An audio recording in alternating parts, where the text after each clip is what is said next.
ఈరోజు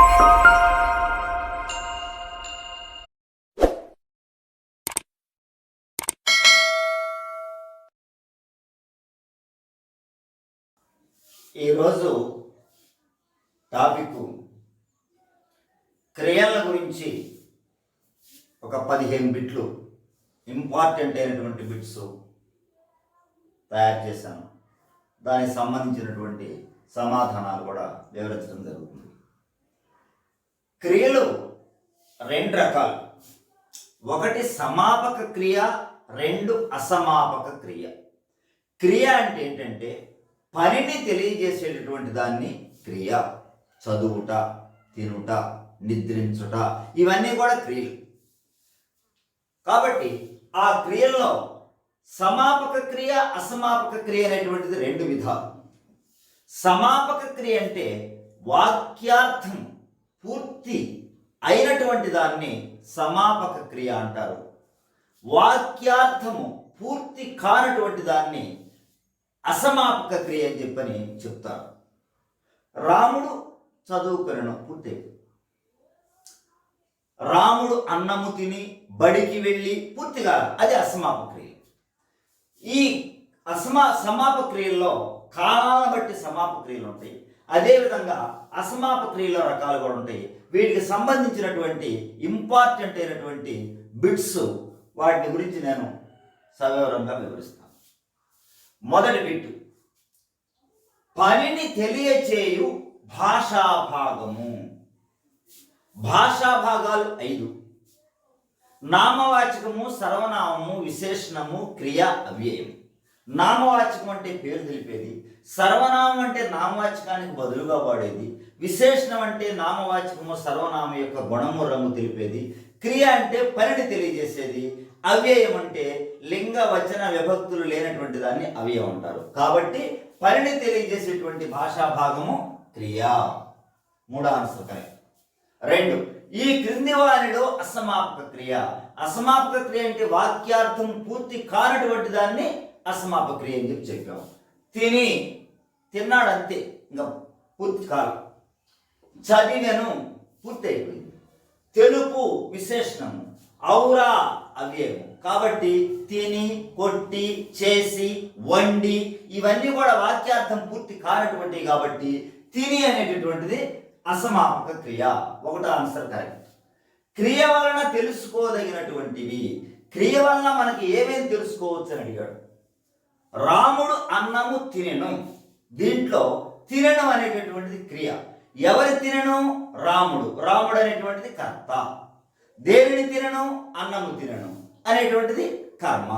రాముడు అన్నము తిననటువంటిది ఏ కాలం? పూర్తయిపోయింది కాబట్టి భూతకాలం. కాబట్టి కర్త, కర్మ, కాలాలను తెలుసుకోవటటువంటిది క్రియ వల్ల మనం తెలుసుకోదగినటువంటివి ఏంటి? కర్త తెలుసుకోవచ్చు, కర్మ తెలుసుకోవచ్చు, కాలాలు తెలుసుకోవచ్చు. కాబట్టి కర్త, కర్మ, కాలములు ఈ 3ని కూడా మనం క్రియ వల్ల తెలుసుకోవచ్చు. కాబట్టి మనకి ఆన్సర్ 2 అనేటువంటిది కరెక్ట్. ఆ 4, ఊహను తెలిపేటటువంటి క్రియారూపం ఏంటి? చాలా ఇంపార్టెంట్. సంభావనార్థకం ఊహను తెలుపుతుంది. అది బాగా గుర్తుపెట్టుకోండి. ఊహను తెలిపేటువంటిది సంభావనార్థకము. నిశ్చయార్థం కాదు, డిసైడ్ చేసేటువంటిది. ప్రార్థనార్థకం కాదు, ప్రార్థించేది కాదు. సంభావనార్థకం అంటే ఊహను తెలిపేటువంటిది. వాడు రేపు రావచ్చు, గోపాలుడు రేపు రావచ్చు, అట్లా ఊహించుతాం. కాబట్టి ఊహను తెలిపేటటువంటి క్రియారూపము సంభావనార్థకము. సామర్థ్యార్థకం అంటే పని చేయగలిగినటువంటి శక్తి ఉన్నటువంటిది. కాబట్టి ఊహను తెలిపేటువంటిది సంభావనార్థకము. ఇక 5, చదివి తిని, చదివితిమి. ఇవి ఏ క్రియారూపాలు? చదివి తిని ఆల్రెడీ అయిపోయింది. వర్తమాన కాలం అంటే జరుగుతున్నది, భూతకాలం అంటే జరిగింది, భవిష్యత్ కాలం అంటే జరగబోయేది, తద్ధర్మ కాలం అంటే 3 కాలాల్లో జరిగేది. ఇవి పూర్తి అయిపోయింది. కాబట్టి దీని యొక్క ఆన్సర్ 4, భూతకాలపు క్రియ. చదివి తిని అయిపోయింది, చదివితిమి అయిపోయింది. కాబట్టి 4వ ఆన్సర్ భూతకాలానికి సంబంధించినటువంటి క్రియారూప పదాలు. సమాపక క్రియల్లో రకాలు: వర్తమాన కాలపు సమాపక క్రియ, భూతకాలపు సమాపక క్రియ, భవిష్యత్ కాలపు సమాపక క్రియ, తద్ధర్మకాలపు సమాపక క్రియ. అవి సమాపక క్రియలు కాబట్టి కాలాలు తెలిస్తే వాటిని ఈజీగా మనం తెలుసుకుంటాం. కానీ అసమాపక క్రియల్లో ఉండేటటువంటి రకాలు, వాటిని గురించి చాలా ఇంపార్టెంట్. పరీక్షల్లో తప్పనిసరిగా ఇస్తారు, దాంట్లో ఆలోచన లేదు. ముఖ్యంగా ఇక్కడ రాసినటువంటిది మీరు ఒక్కసారి జాగ్రత్తగా కనుక వింటే మీరు అసమాపక క్రియల్లో ఏ బిట్ ఇచ్చినా సరే మీకు ఈజీగా తెలుసుకోగలుగుతారు. చూడండి, మొట్టమొదటిది త్వార్థం, భూతకాలపు అసమాపక క్రియ. దాంట్లో ఇప్రత్యయం అనేటువంటిది వస్తుంది. దీనికి మరొక పేరు హేత్వార్థకము. 2 వ్యతిరేక్వార్థము, దీంట్లో వచ్చే ప్రత్యయము అక. శత్రార్థకము, ఇది వర్తమాన కాలపు అసమాపక క్రియ. దీంట్లో వచ్చే ప్రత్యయాలు చు తు. 4 ఛేదార్థకము, భవిష్యత్ కాలపు అసమాపక క్రియ. దీంట్లో వచ్చే ప్రత్యయాలు తే అయితే. అప్యర్థకం, ఇనా అనే ప్రత్యయం వస్తుంది. తుమున్నర్థకము, అన్న అనే ప్రత్యయం వస్తుంది. ఆనంతర్యార్థకము, డున్ అనే ప్రత్యయాలు వస్తాయి. వీటికి ఏ అసమాపక క్రియలు, దాంట్లో వచ్చేటువంటి ప్రత్యయాలు కనుక ఇవి కనుక బాగా నేర్చుకుంటే ఏ బిట్ ఇచ్చినా మీరు ఈజీగా సమాధానం చేయడానికి అవకాశం ఉంటుంది. చూడండి, ఇక్కడ ఇచ్చాను, క్రింద వారిని జతపరచము. త్వార్థము, శత్రార్థకము, ఛేదార్థకము, అప్యర్థకము 4 ఇచ్చాను. ఇక్కడ చూతూ, అయితే, ఇనా, ఈ అనేటటువంటి ప్రత్యయాలు ఇచ్చాను.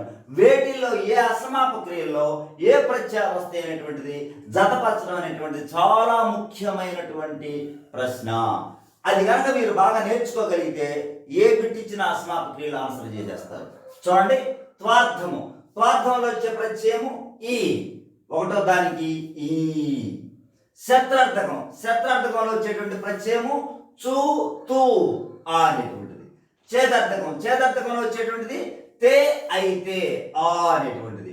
అప్యర్థకంలో వచ్చేటువంటి ప్రత్యయము ఇనా, ఇనా అనేటువంటిది.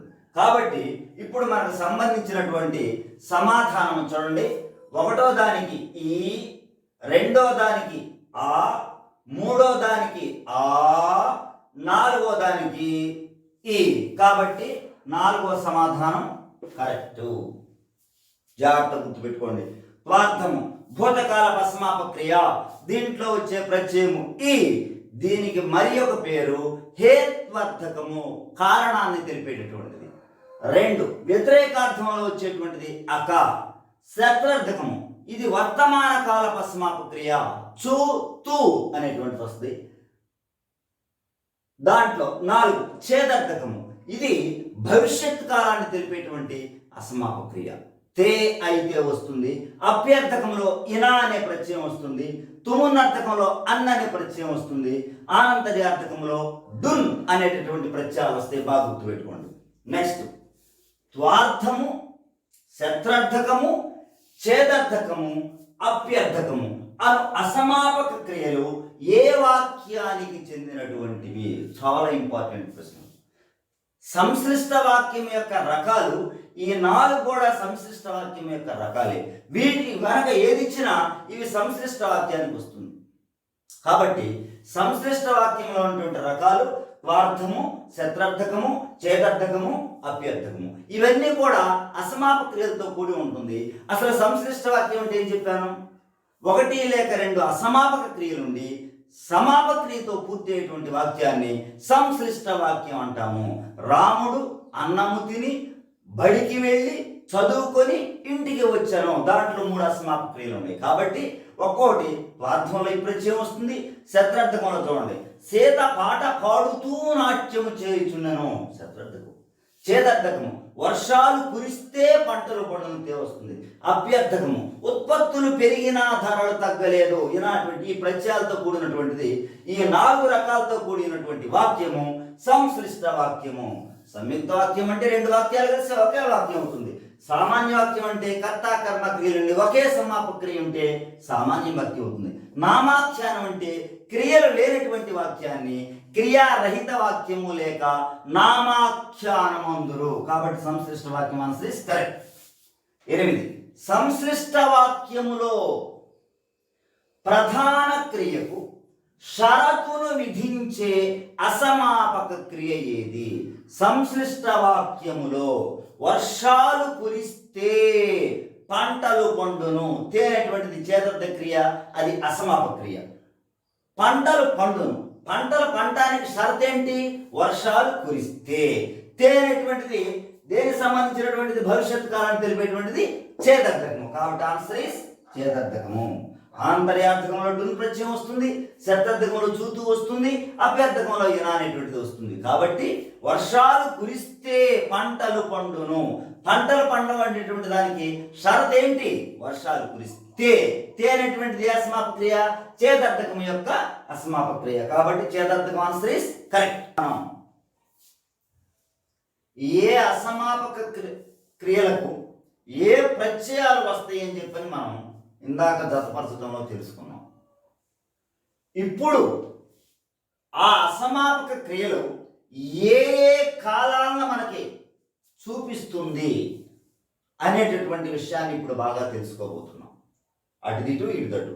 ముఖ్యంగా నేను ఎన్నోసారి చెప్తున్నాను, ఇది కనుక కరెక్ట్గా తెలుసుకోగలిగితే కాలాలు ఇచ్చినా ప్రత్యయాలు ఇచ్చినా ఏ వాక్యాలు ఇచ్చినా సరే ఆ ప్రత్యయాల ఆధారంగా ఆ యొక్క కాలాల ఆధారంగా మీరు బిట్లు చాలా తేలిగ్గా గుర్తుపెట్టగలుగుతారు. మరొకసారి చెప్తున్నా, అసమాపక క్రియల్లో త్వార్థము భూతకాలపు అసమాపక క్రియ, ఈ అను ప్రత్యయము వచ్చును.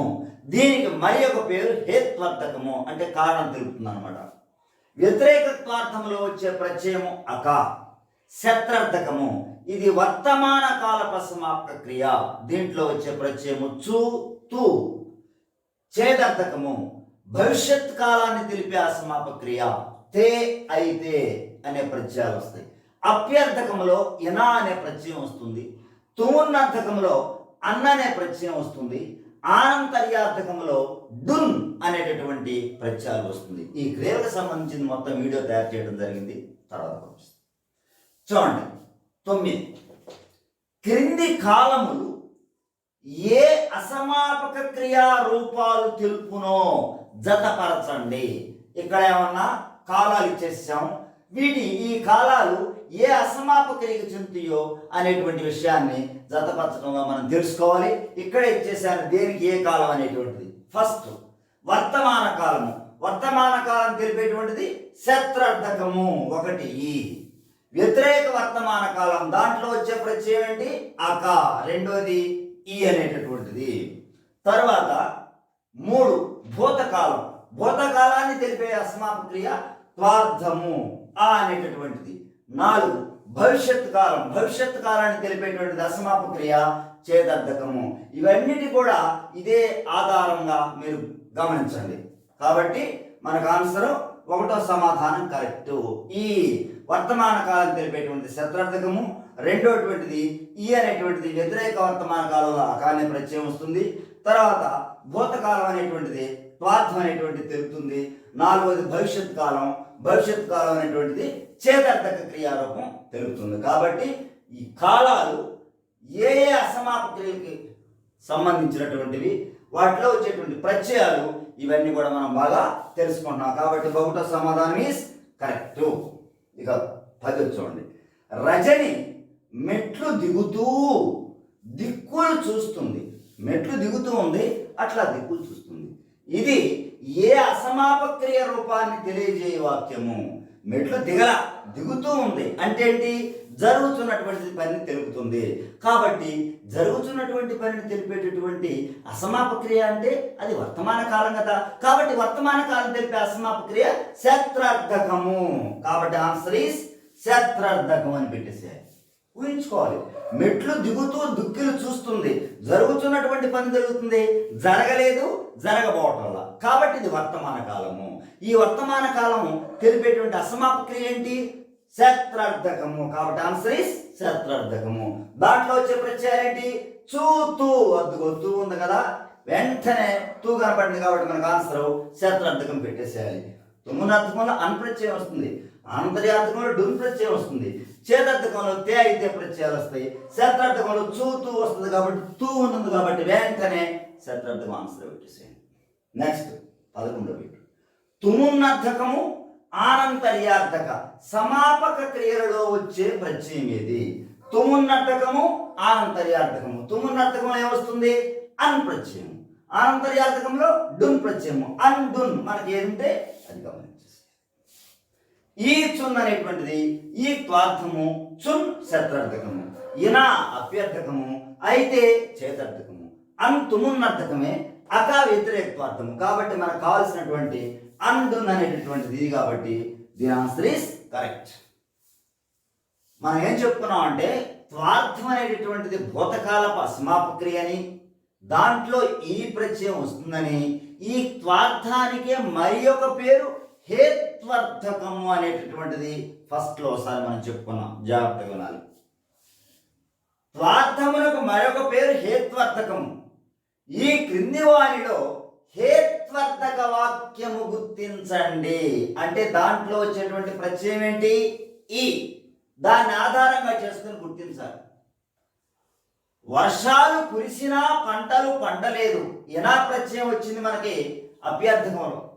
వానలు కురిసి పంటలు బాగా పండాయి కురిసి అనే ప్రత్యయం వచ్చింది కాబట్టి ఇది హేత్వర్థక వాక్యం.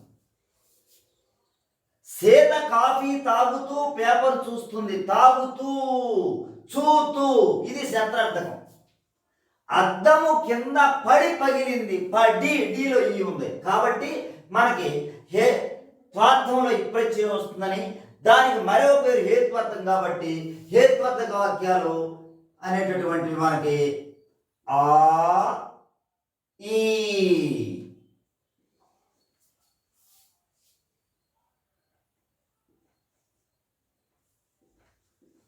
కాబట్టి ఆ వానలు కురిసి పంటలు బాగా పండాయి ప్రత్యయం వచ్చింది అంటే కారణం, పంటలు పండడానికి కారణం పోతే ఏంటి?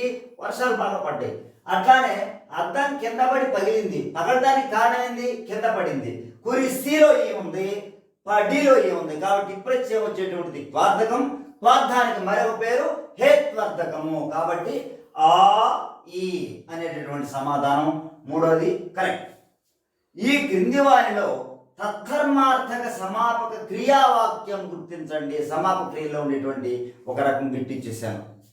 తద్ధర్మార్థకం అంటే ఏం చెప్పాను? మూడు కాలాలకి భిన్నమై అన్ని కాలాల్లో జరిగేటటువంటి విషయాన్ని తెలిపేటువంటిది మనకి తద్ధర్మ కాలం అని తెలుసు. రాముడు బడికి వెళ్ళుచున్నాడు జరుగుతుంది, అది వర్తమాన కాలం. గాలులు వీచును మూడు కాలాల్లో వీస్తాయి కాబట్టి తద్ధర్మార్థక కాలం. రమేష్ నువ్వు బాగా పని చేయగలవు సామర్థ్యార్థక వాక్యం, వాడికి సమర్థించేటువంటి వాక్యం, సామర్థ్యం ఉన్నది, కెపాసిటీ ఉంది కాబట్టి ఇది సామర్థ్యార్థక వాక్యం. శారద పాఠమును చదివాను అయిపోయింది భూతకాలం కాబట్టి తద్ధర్మార్థక సమాపక క్రియావాక్యం ఏంటి? గాలులు వీచును రెండు అనేటువంటి కరెక్ట్. ఈ బిట్స్ జాగ్రత్త చూడండి. రేడియో వినిపిస్తూ పని చేయిస్తే కార్మికులు ఎక్కువ పని చేయగలుగుతారు. రేడియో కనుక వినిపిస్తూ ఉంటే వినిపిస్తూ పని చేయిస్తేనట కార్మికులు బాగా పనిచేస్తారట. ఈ వాక్యములోని అసమాపక క్రియలు దేనికి అసమాపక క్రియలు ఏంటి అనేటువంటి విషయాన్ని అడుగుతున్నాడు. మనకు అసమాపక క్రియలు ఇచ్చాను, లిస్ట్ ఇచ్చేశారు. దీంట్లో ఉండే అసమాపక క్రియలు ఏంటి? అలా ఉన్నప్పుడు మనము దీంట్లో వచ్చే ప్రత్యయాలు ఏంటి అనేటువంటి తెలుసుకోవాలి. రేడియో వినిపిస్తూ, చూతూ శత్రార్థకం, పని చేయిస్తే అయితే తే చేదర్థకము కాబట్టి శత్రార్థకము చేదర్థకము ఈ రెండు అసమాపక క్రియలు ఈ వాక్యంలో ఉన్నాయి. చూడండి, శత్రార్థకం చేదర్థకం కాబట్టి రెండో ఆన్సర్ కరెక్ట్. తుమ్మునార్థకంలో అన్న వస్తుంది, చేదర్థకం కూడా ఉంటుంది అయితే కానీ తుమ్మునార్థకం కాదు. ఇక్కడ తు అనేటువంటిది వచ్చింది, తే వచ్చింది. ఇది ప్రత్యయము ఎనా ప్రత్యయము, ఇది ప్రత్యయము ఇది అన్ప్రత్యయము కాబట్టి ఇక్కడ మనకి తూ తే తు అనేటువంటిది ఏమన్నా శత్రార్థకంలో, తే అనేటువంటిది చేదర్థకం కాబట్టి శత్రార్థకము చేదర్థకం ఆన్సర్ ఈస్ కరెక్ట్. ఇక 15వ బిట్. పల్లవి తినన్ పోయను చంద్రుడు పొడమెడున్ కమలములు వికసించే. ఈ వాక్యములో గల అసమాపక క్రియలు దేనికి చెందినవి? తినన్ అన్ప్రత్యయం, పొడమెడున్ డున్ ప్రత్యయం, అన్ప్రత్యయం తుమున్నర్థకం, డున్ ప్రత్యయము ఆనంతార్థకం కాబట్టి తుమున్నర్థకం ఆనంతర్యార్థకం ఆన్సర్ ఇస్ కరెక్ట్. శతార్థకంలో చూతూ వస్తుంది, అభ్యర్థకంలో ఇనా వస్తుంది, త్వార్థంలో ఈ ప్రత్యయం వస్తుంది, చేతార్థకంలో తే వస్తుంది, వ్యతిరేక త్వార్థంలో ఏమన్నా మనకి అకా ప్రత్యయం వస్తుంది, ఆనంతర్యార్థకంలో డు వస్తుంది. కానీ రెండు వచ్చేటువంటిది అన్ తుమున్నర్థకము, డున్ ఆనంతర్యార్థకము. కాబట్టి తుమున్నర్థకము ఆనంతర్యార్థకం ఈ రెండు కూడా కరెక్ట్. ఈ 15 బిట్స్ జాగ్రత్తగా మీరు చూచి బాగా విని అర్థం చేసుకోండి. ఇవి కనుక తెలిస్తే ఏ బిట్ అయినా సరే అసమాప క్రియలు మీరు పెట్టేస్తారు. మరొకసారి చెప్తున్నా, అసమాప క్రియలు త్వార్థము భూతకాలపు అసమాప క్రియ, ఇప్రత్యయం వచ్చును. దీనికి మరో పేరు హేత్వార్థకము. వ్యతిరేక్వార్థంలో అకా ప్రత్యయం వస్తుంది. శత్రార్థకం ఇది వర్తమాన కాలపు అసమాప క్రియ చూతూ వస్తుంది. ఛేదార్థకం భవిష్యత్తు కాలపు అసమాప క్రియ తే అయితే వస్తుంది. అప్యర్థకంలో ఇనా ప్రత్యయము, తుమున్నర్థకంలో అన్ ప్రత్యయము, ఆనంతర్యార్థకంలో డున్ ప్రత్యయం వస్తుంది. మీరు అందరూ బాగా విని ప్రతి ఒక్కరు సబ్స్క్రైబ్ చేసి బెల్ అనేటువంటిది